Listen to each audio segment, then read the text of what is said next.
There's a little more time for laughs now at the Wilmersdorf Medical Centre. Even a few months ago, the sheer volume of asylum seekers passing through here had seriously tested Dr. Joachim Sebold and his staff. It's been a steep learning curve. We actually planned to register up to 400 people per day in that building, which also would have included to examine 400 patients and also vaccinate most of the refugees. So now it's quiet. It's more quiet. We see at the moment about 50 to 60 per day. Opened in April, this is the first place new arrivals come after registering upstairs in the same building. The arrival of some 890,000 asylum seekers in Germany last year put a huge strain on state resources. But now, with proper systems in place, with far fewer people arriving, doctors here say medical help is readily available, both on a basic level and to those with acute conditions.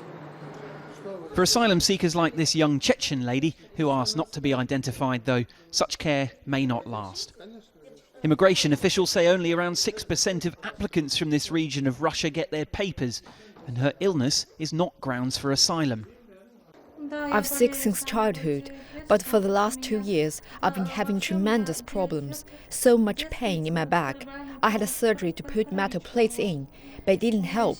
Back in my home country, we went everywhere, but nobody could help me.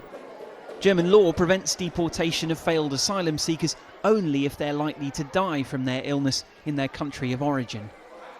You treat these people just as you would treat any other citizen suffering from the same medical condition and the same medical problems. So clearly it would be unacceptable to send somebody back to their country of origin who's seriously ill and who will not get the care they need there. Since the start of the refugee crisis, doctors and charities say lawmakers have strengthened the burden of proof for a right to remain for treatment. I mean, the best policy, of course, would be to treat them as long as it is necessary to have a stable situation and an end point for treatment or whatever. But sometimes it is overruled by the administration, and then they tell the medical caretakers, okay, this is it, now we send them away. For those arriving, basic healthcare seems assured.